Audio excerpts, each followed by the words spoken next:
자, 제6회 우리 상권분석 모의고사 들어가 보도록 할게요. 제6회입니다. 제6회 모의고사 상권분석입니다. 자, 26번서부터 들어가도록 하죠. 자, 첫 번째 문제. 다음 중 상권의 범위와 특징을 관한 설명이 가장 옳지 않는 거 했죠. 자, 일단은 여러분들 정답은 3번이 틀렸겠죠. 자, 보세요. 소매상권의 크기는 판매는 상품의 종류에 관계없이 동일합니까? 상권의 크기는 판매에는 상품의 종류에 따라 다릅니다. 그래서 3번이 틀렸고, 그래서 요거는 뭐 상권에 대한 거니까 또 별표를 하나 쳐놓으시기 바랍니다. 그래서 상권의 범위는 유동적이고 가변적이죠. 그래서 항상 자, 고정적이고 불변적하면 안 돼. 유동적, 가변적. 통상적으로 비교적 가격이 낮으면서 구매 빈도가 높은 편의품, 편의품은 그렇죠.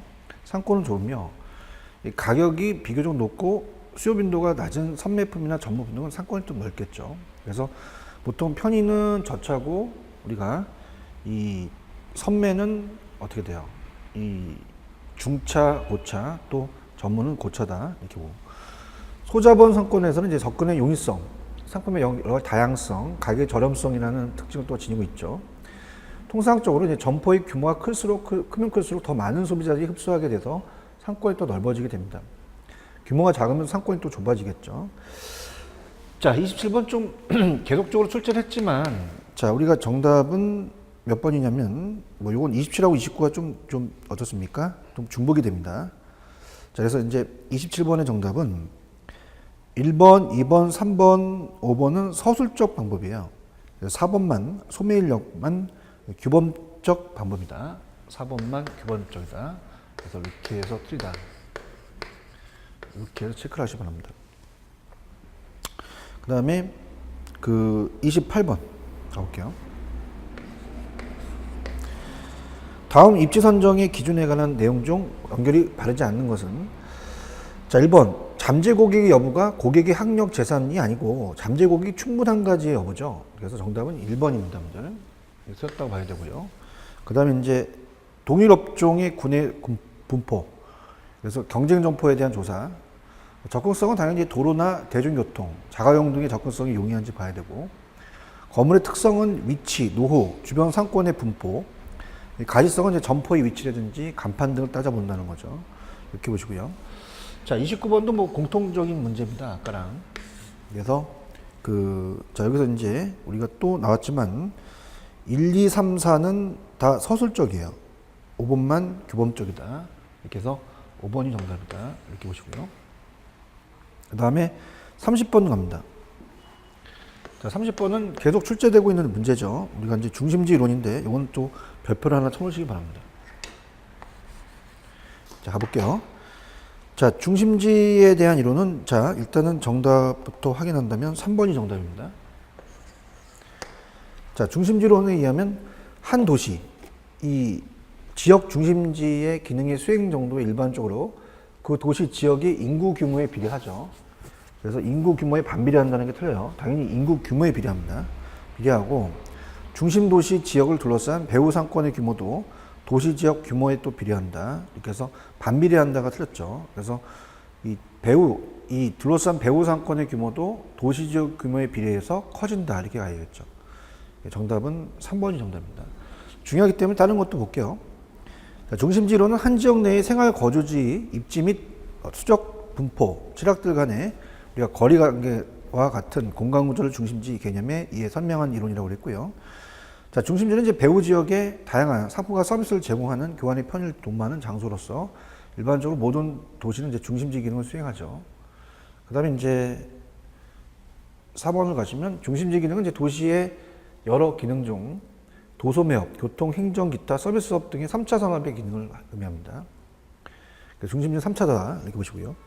중심지 이론에서 핵심은 한 도시 내의 상업 중심지가 포괄하는 상권의 규모는 도시 인구 규모에 또 비례해서 커지겠죠. 그래서 이렇게 정답은 3번이 정답이다. 이렇게 보고요. 그 다음에 31번 갑니다. 자, 독립입지가 또 나왔죠. 별표 치셔야죠. 독립입지. 자, 그래서 다음 중 독립입지의 특성이 잘못 설명된 것은, 자, 어떻게 돼요? 5번이죠. 자, 우리가 이제 독립입지는 그 어떻습니까? 이 자체적으로 차별화에 의해서 마케팅 비용이 거의 들지 않는다? 아닙니다. 차별화에 의한 마케팅 비용이 많이 소모되겠죠. 그죠? 그럼 이제, 이게 틀렸죠. 그래서 정답은 5번이 정답이다. 또 출제가 많이 되고 있죠, 지금.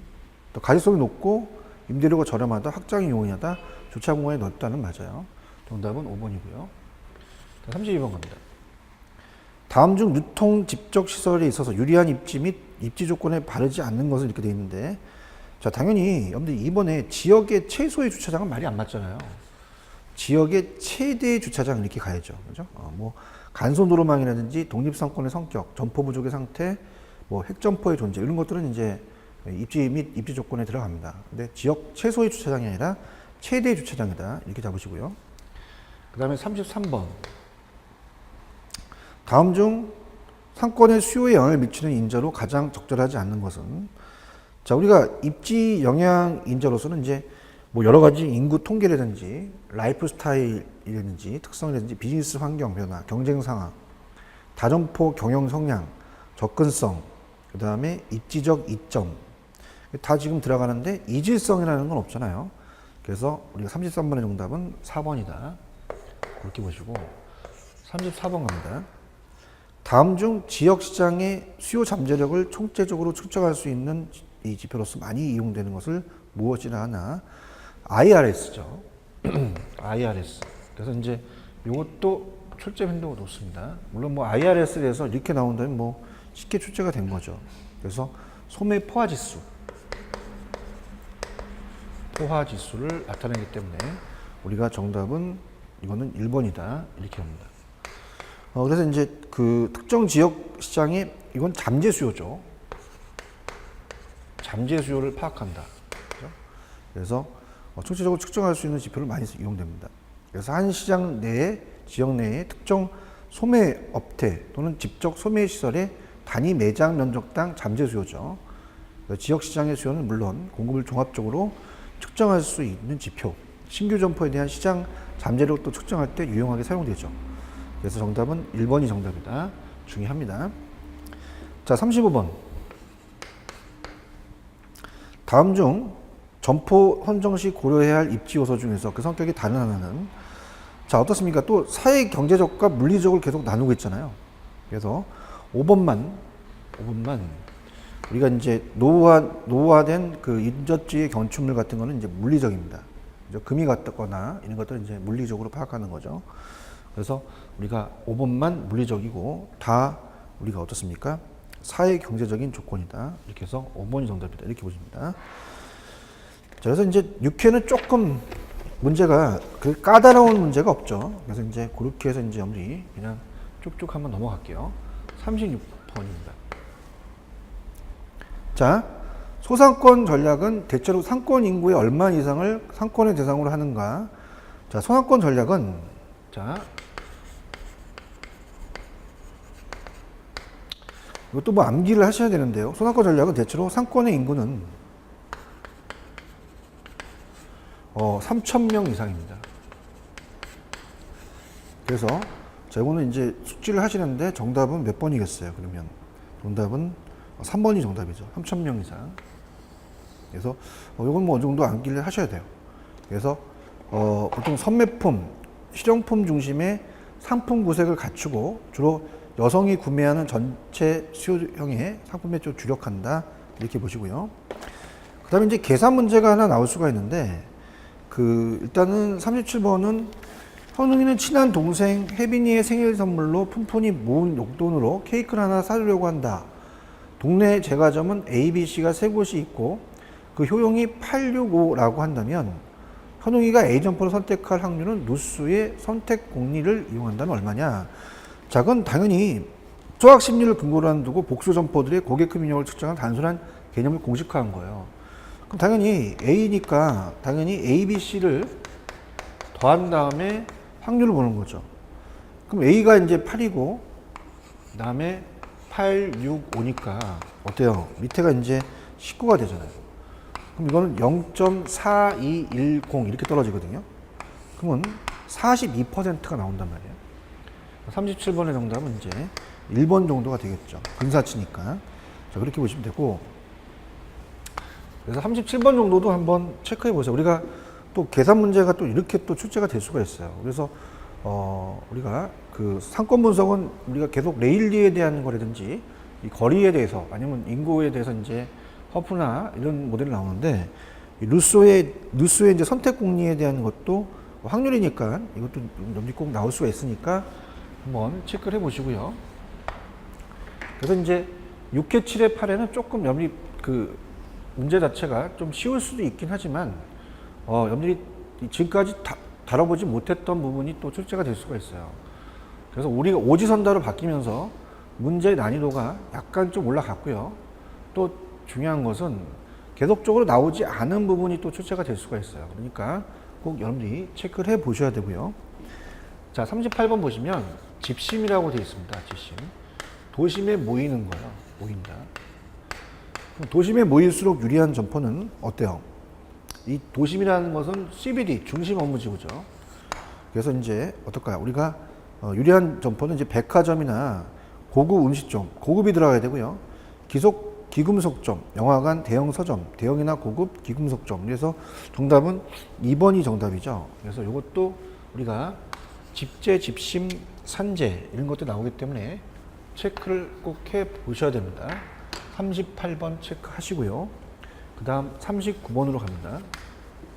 자, 다음 중 확률적 모형에 대한 설명으로 옳지 않는 건 이렇게 됐죠. 자, 우리가 거주지에서 일단은 39번의 정답은 3번인데요. 단순하게 이제 거주지의 점포까지 교통수단을 보는 게 아니라 자, 어떻습니까? 거주지에서의 점포까지 소요되는 교통시간 거리를 보는 거죠. 그 다음에 점포의 규모, 그 다음에 점포 점원수를 이용하여 우리가 어떻습니까? 흡입력을 설명한다. 이렇게 되어 있는데 자, 허프는 이제 이 어떻습니까? 확률적 모형을 얘기를 했어요. 그래서 확률적 모형은 레일리가 어떤 거리의 단순적인 거리를 얘기를 했다면 실제 거리와 일치하지가 않죠. 그래서 허프는 어때요? 거주지에서 점포까지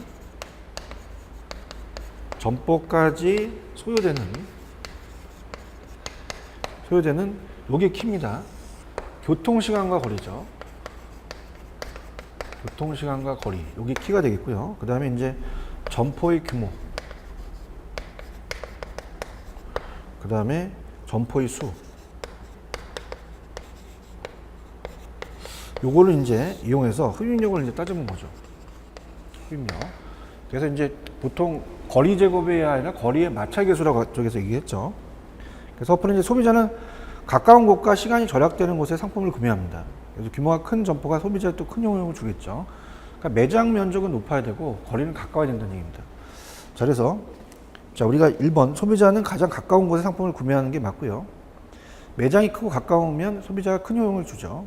그 다음에 4번 고차 중심지가 소비자로부터 적당한 거리에 위치해 있으면 인근의 저차를 지나칠 확률이 높다. 이거는 그러니까 크리스탈러가 얘기하는 중심지 이론을 약간 확률 모형으로 이제 변형시킨 거죠. 그래서 크리스탈러는 어떻죠? 우리가 보통 고차, 중차, 저차가 있으면요, 거기에 대한 이제 이 중심지의 형성 과정을 갖고 따졌는데 이 허프와 네일리는 이제 만류 인력으로서 중력 모형이니까 중심지의 형성 과정이 아니라 중심지의 상호환에 대한 어떻습니까? 끌어당기는 인력이죠, 그죠? 그래서 이제 보통 소비자가 가장 가까운 곳에 선택을 하고 그 다음에 어떻게 돼요? 적당한 거리에 이마트가 있으면 앞에 있는 군목가게에 지나칠 가능성이 크죠.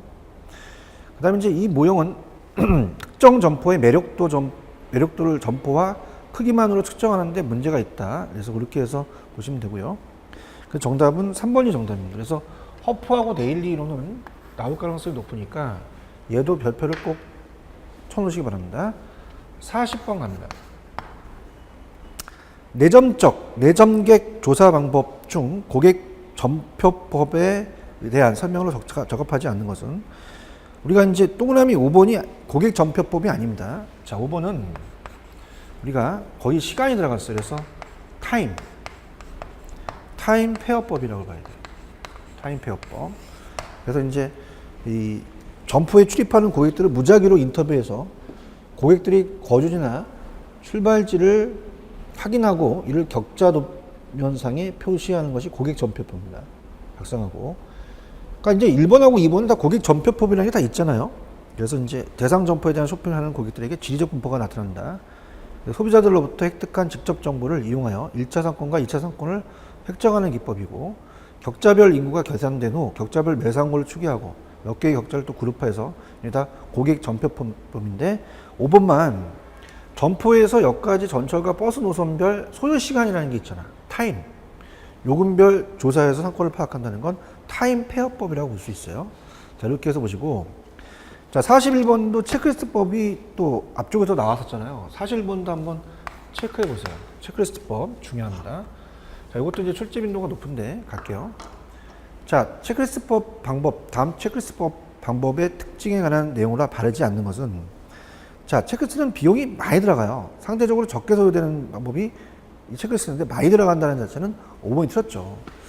자, 이건 보통 소규모에 대해서 규모가 작은 쪽에서 이제 씁니다. 그래서 간단하다 하니까 이해하기가 쉽고 사용하기가 용이하다. 주관이 개입 문제가 좀 크죠. 그 다음에 체크리스트 수정이 또 가능한 또 유연성이 있고, 근데 비교적 네가 어떤 게 틀렸냐? 얘는 상대적으로 이게 비용이 적게 소요되는 거죠. 많이 소요되는 게 아닙니다.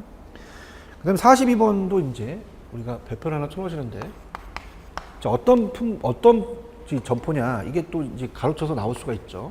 그럼 가볼게요.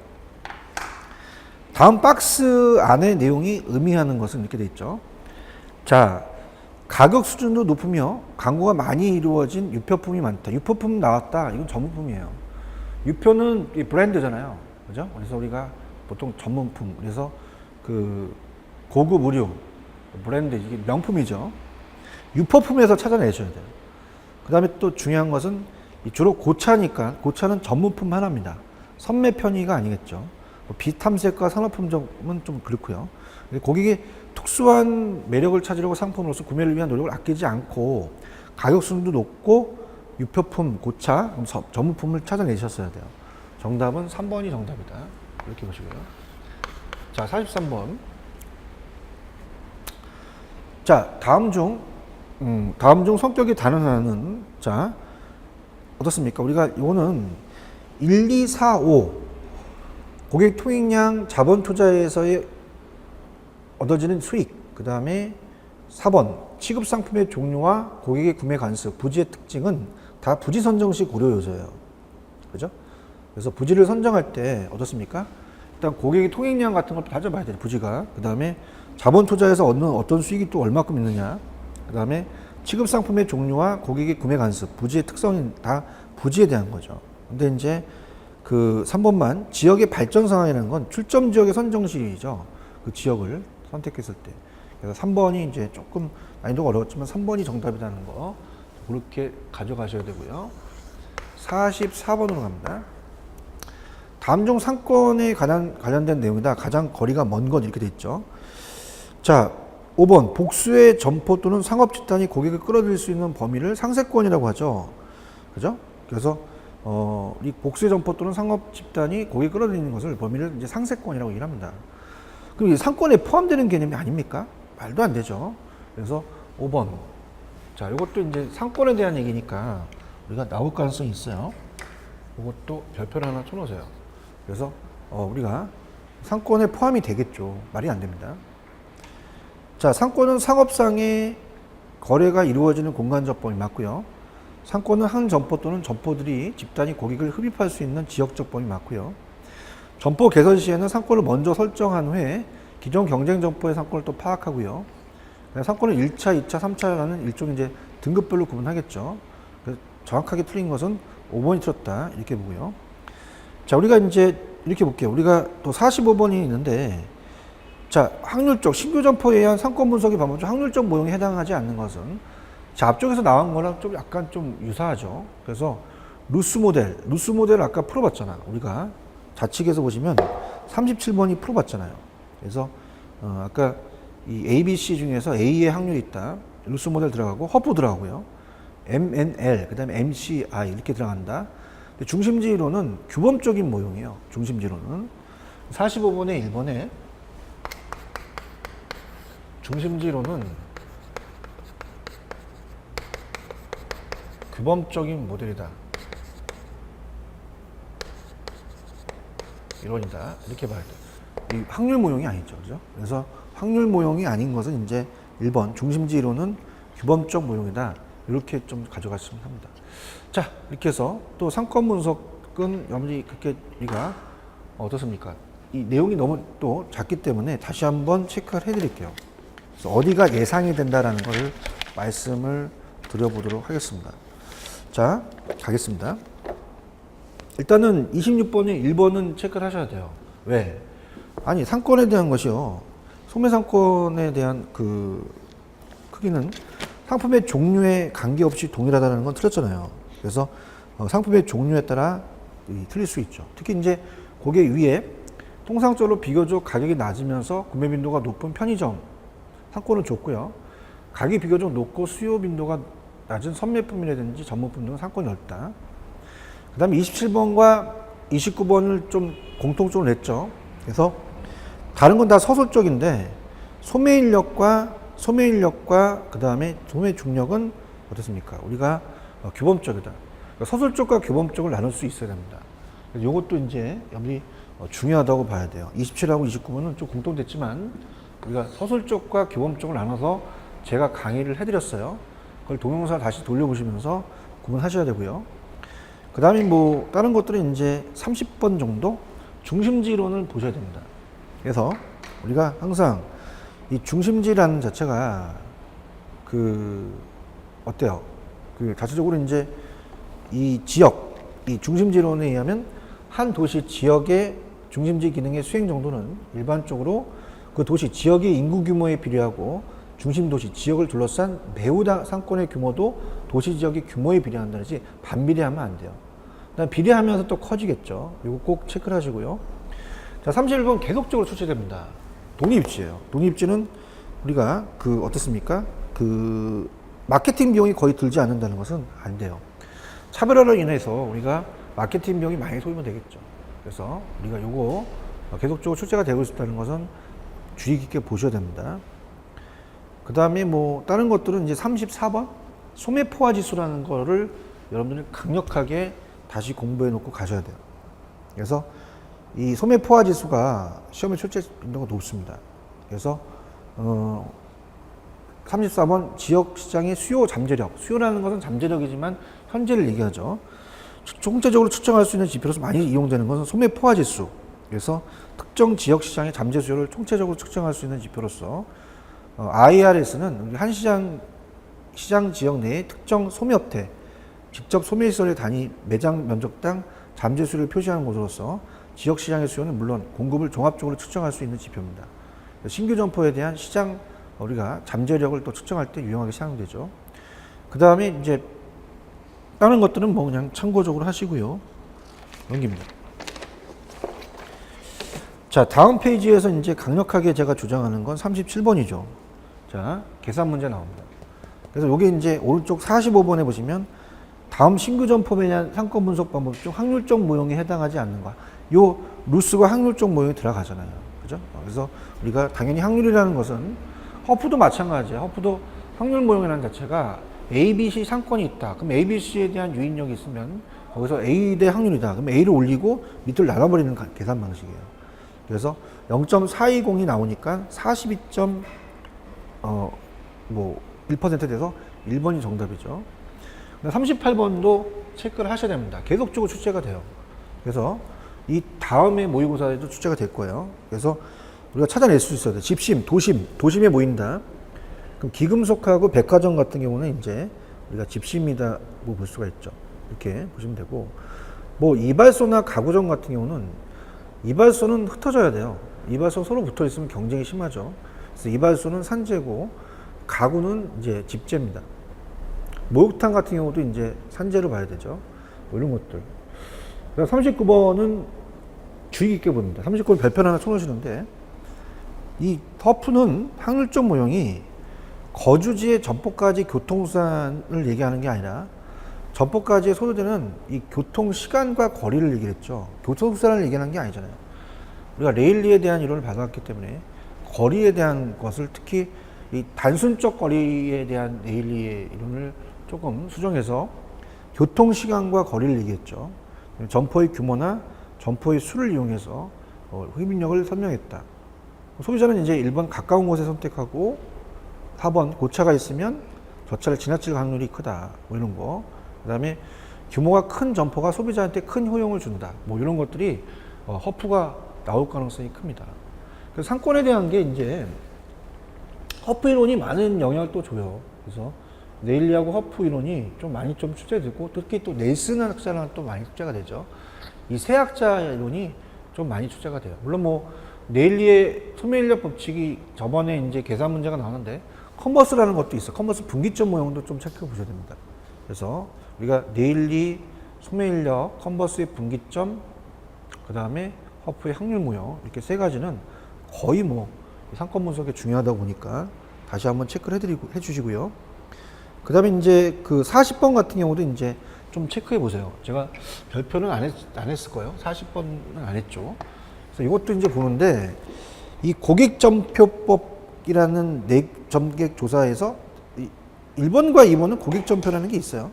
그래서 보고 특히 이제 뭐 격자별이라는 게 나오면 4점인데 4점별 고객점표인데 자 5번은 키가 이 타임이에요. 시간. 타임 페어법이죠. 그래서 5번이 정답이다. 체크리스트도 봐야 됩니다. 41번. 체크리스트는 이제 그 체크리스트는 보통 규모가 좀 작은 쪽에서 하는 거죠. 그래서 이제 비용이 좀 적게 들어간다고 해야죠. 이해하기 쉽고 사용하기 쉽고 주관이 개입된 문제가 될 수 있고 그때 당장 수정이 가능한 유연성이 있다. 자 42번. 우리가 편의, 선매, 전문품이 또 시험 문제 잘 나옵니다. 그래서 이제 지금까지 이제 문제 풀어봤던 게 이제 편의와 선매가 있었는데 전문품을 고르는 게 있죠. 전문품은 고객의 특수한 매력을 찾으려는 상품으로 구매를 위한 노력을 아끼지 않습니다.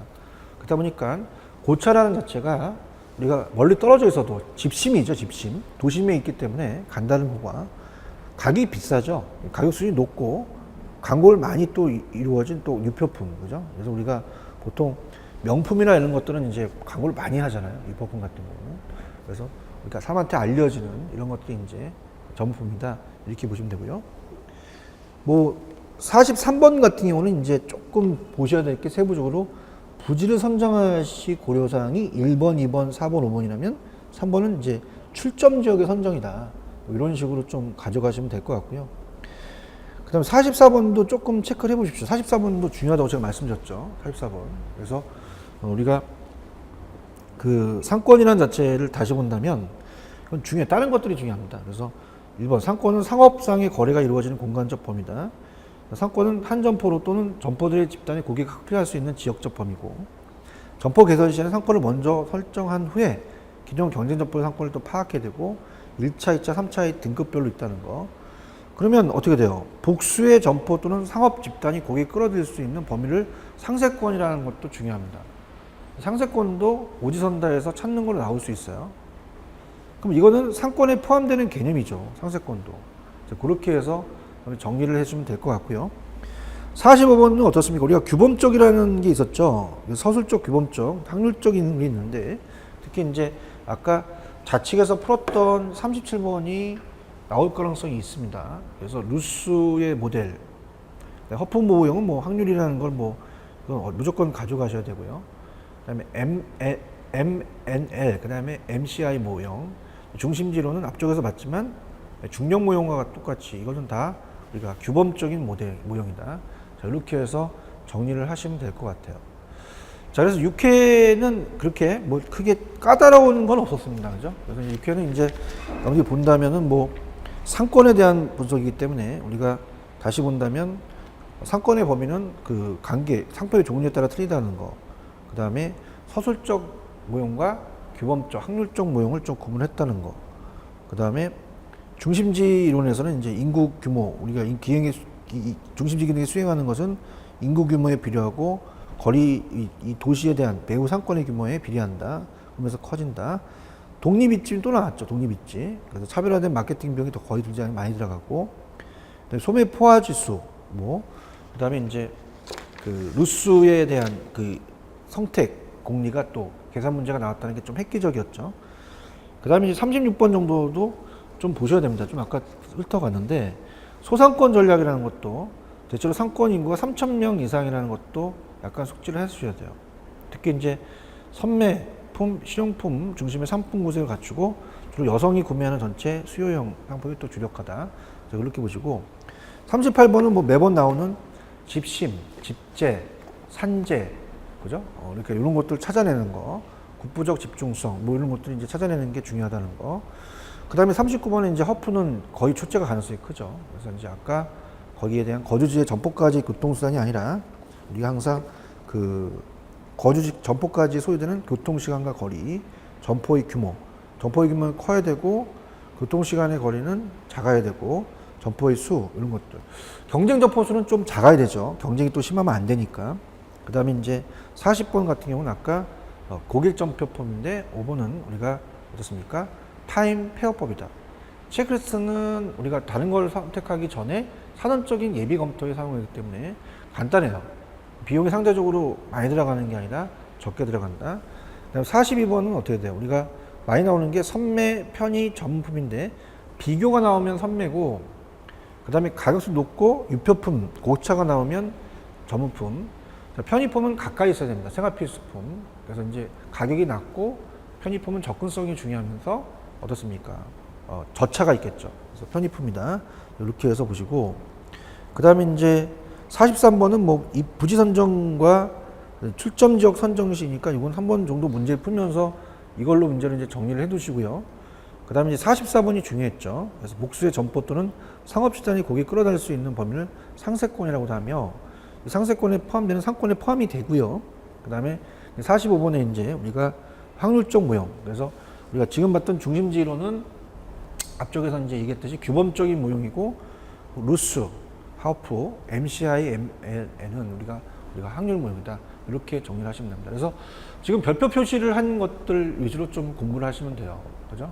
그래서 이제 이렇게 해서 우리가 앞쪽에서 말씀드렸지만 1에서부터 5회까지는 조금 우리가 출제가 됐던 예전에 사지선다에 있었던 문제들을 조금 다루면서 이렇게 다뤘고요. 그 다음에 이 6, 7, 8에는 어떻습니까? 좀 문제가 난이한 건 굉장히 난이해요. 그죠? 난이하고. 그 다음에 이제 여러분들이 6, 7, 8은 이제 1회 때서부터 5회 때까지 문제를 풀었기 때문에 어떻습니까?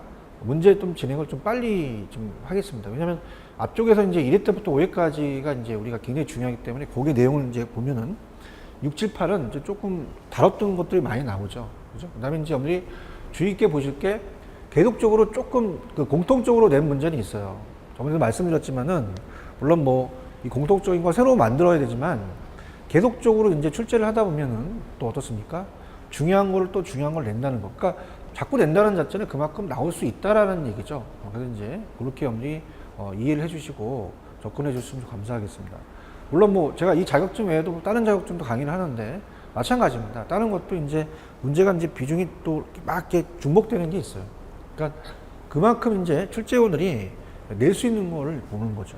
그래서 중복된다는 자체는 확률이 높다는 얘기입니다.